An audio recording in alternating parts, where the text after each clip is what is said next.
കുട്ടു കുട്ടന് എന്റെ വയറ് കണ്ടിട്ട് ആൺകുട്ടിയാണോ പെൺകുട്ടിയാണോ തോന്നണേ? അതിന് എത്ര തിയറികളായിട്ട് നമ്മുടെ നാട്ടിലുള്ളത്. അത് നോക്കാൻ പുറത്ത് പെണ്ണ് പറ്റാൽ അകത്താണ് ആദ്യത്തെ തിയറി. ഇപ്പൊ നമ്മുടെ പുറത്ത് പശു പറ്റിയിരിക്കുന്നത് പയ്യൻകുട്ടീനാണ്. അപ്പോ ആൺകുട്ടിയെന്ന് വിചാരിക്കണ്ട. ഇവിടുത്തെ ആ പൂച്ച പറ്റിയിട്ടില്ലേ, അതിന്റെ കുട്ടി ആൺകുട്ടിയാ. അപ്പൊ ആ തിയറി പാടി. രണ്ടാമത്തെ തിയറി, നിനക്ക് എരിവിനോടാണ് ഇഷ്ടം കൂടുതൽ വെച്ചാ നിനക്ക് ആൺകുട്ടി, നിനക്ക് പുളിയോടാണ് ഇഷ്ടം കൂടുതൽ വെച്ചാൽ നിനക്ക് പെൺകുട്ടി, നിനക്ക് രണ്ടിനോട് ആക്രാന്തല്ലേ, അപ്പൊ പിന്നെ ആ തിയറിയും പാടി. മൂന്നാമത്തെ ഒരു തിയറി എന്ന് പറഞ്ഞു കഴിഞ്ഞാൽ വയറില് ഇങ്ങനെയാണെങ്കിൽ പെൺകുട്ടി, ഇങ്ങനത്തെ ഷേപ്പ് ആണെങ്കിൽ ആൺകുട്ടി. ഞാൻ കാണുന്ന കാര്യം തൊട്ട് നിനക്ക് വയറുത്തരേ, അതുകൊണ്ട് ആ തിയറി നടക്കില്ല. നാലാമത്തെ ഒരു തിയറി ഉണ്ട്, പ്രഗ്നൻസി ടൈമിൽ ഗ്ലോ വരികയാണെങ്കിൽ പെൺകുട്ടി, ഗ്ലോ ഒത്തിരി കുറഞ്ഞ ആൺകുട്ടി.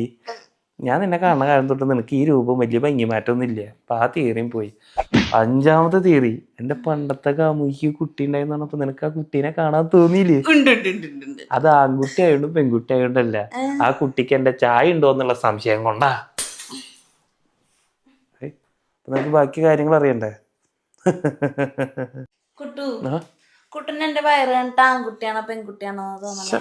അതിന് എത്ര